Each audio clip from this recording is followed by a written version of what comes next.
কয়েকদিন আগেই রাজ্যের মুখ্যমন্ত্রী মমতা বন্দ্যোপাধ্যায় নবান্নের বৈঠক থেকে সরকারি জমি দখলমুক্ত করার নির্দেশ দেন।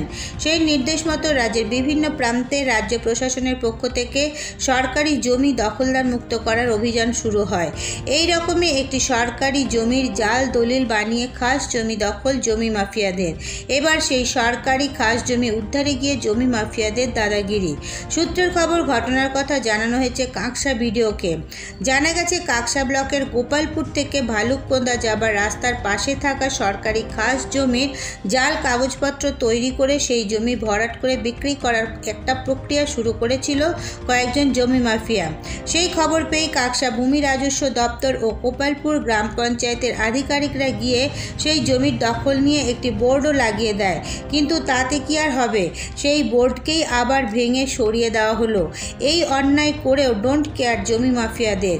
শুধু তাই নয়, জাল দলিল নিয়ে সোজা গোপালপুর পঞ্চায়েতে গিয়ে দাদাগিরি প্রধান ও উপপ্রধানের সঙ্গে। প্রশ্ন তোলা হয়, কেন তাদের জায়গা মাপামাপি করে দখল নেওয়া হয়েছে? তাদের কাছে জায়গার দলিল রয়েছে। তবে পঞ্চায়েতের সূত্র থেকে জানা গেছে, গোপালপুরের বাসিন্দা দুই যুবক জমির দালালি করে। হেলাপদ পাল ও পূর্ণ সামন্ত এরাই সরকারি খাস জায়গার জাল দলিল বানিয়ে ফেলার অভিযোগ। সেই চক্রান্ত ধরা পড়ে যাওয়ায় এবং কয়েক লক্ষ টাকার জমি হাতাতে না পারায় এখন সব রাগ গিয়ে পড়েছে পঞ্চায়েতের ওপর। পঞ্চায়েতের পক্ষ থেকে সমস্ত ঘটনার কথা বিডিওকে জানানো হয়েছে।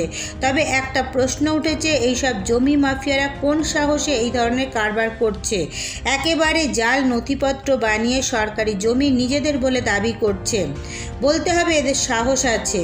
তবে বিরোধীদের দাবি, অবিলম্বে এই সব জমি মাফিয়ার বিরুদ্ধে প্রশাসনিক ব্যবস্থা নেওয়া উচিত। কোনো প্রভাবশালীর এদের মাথায় হাত না থাকলে এত সাহস হতো না। শুধু গোপালপুর নয়, কাঁকসা ব্লকে প্রচুর খাস জমি এভাবেই জাল দলিল বানিয়ে হাত বদল হয়ে গেছে। দেখুন, ছবি পরিষ্কার। এর থেকেই বোঝা যায় যে রাজ্যের আইন শৃঙ্খলা কোন জায়গায় পৌঁছেছে। মুখ্যমন্ত্রী ঘোষণা করছেন সরকারি জায়গা উদ্ধার করে তার সংরক্ষণ করতে হবে। সরকারি দপ্তর গিয়ে সেই জায়গায় বোর্ড লাগিয়ে দিল। কেউ বা কারা সেই বোর্ডকে তুলে ফেলে দিয়ে জায়গাটাকে দখল করতে চাইছে। এখন প্রশাসন খতিয়ে দেখুক এর সঙ্গে কোনো প্রভাবশালী যুক্ত আছে কিনা, এবং দ্রুত সেই জায়গা যদি সরকারি জায়গা হয় সেই জায়গাকে উদ্ধার করে সরকার নিজের কবজায় নেই। এখন আমরা কোথায় যাচ্ছি?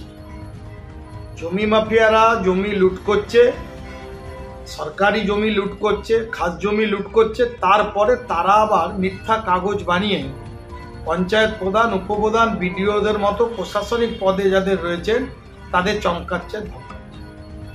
এবং খালি এরাই না, পশ্চিমবঙ্গ প্রত্যেকটা বিএলআরও অফিসে গিয়ে দেখবেন সেখানে একটা জমি সিন্ডিকেট গড়ছে, জমি মাফিয়া গড়ছে। বিভিন্ন সরকারি খাস জমি থেকে শুরু করুন লোকের জমি না বেনিয়মে তারা এদের করে দিচ্ছে। এবং যারা এই জমির দালাল, যারা এই চমকালো ধমকালো, নিশ্চয়ই তাদের পিছনে কোনো বড় মাথার আশীর্বাদ রয়েছে। আমরা চাইবো অবিলম্বে টোটাল সিন্ডিকেটটাকে ধরা হোক এবং যা আইনানুগ ব্যবস্থা সেটা নেওয়া।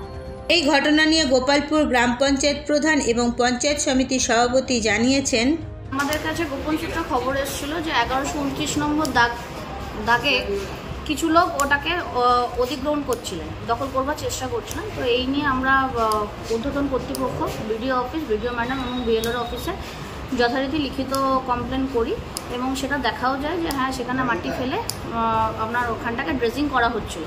আজকে বিএলআরও অফিস থেকে আগেও এসে নিয়ে ওটাকে বলে দিয়ে গেছেন যে হ্যাঁ, ওটা খাস জমি।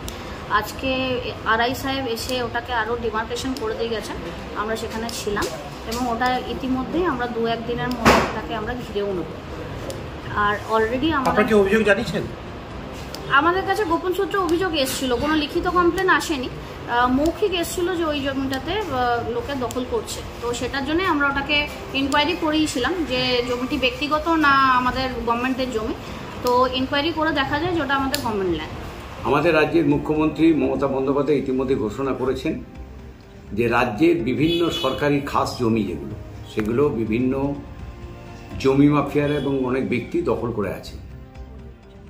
এর আগেই আমাদের পশ্চিম বর্ধমানের মাননীয় জেলাশাসক তিনি একটা নির্দেশ দিয়েছেন, পশ্চিম বর্ধমানের সমস্ত জমি যেগুলো সরকারি জমি সেগুলোকে উদ্ধার করতে হবে, সেখানে বোর্ড লাগানো হবে এবং যেগুলো ভাইটাল খুব ভ্যালুয়েবল ল্যান্ড সেগুলোকে ঘিরে ফেলা হবে।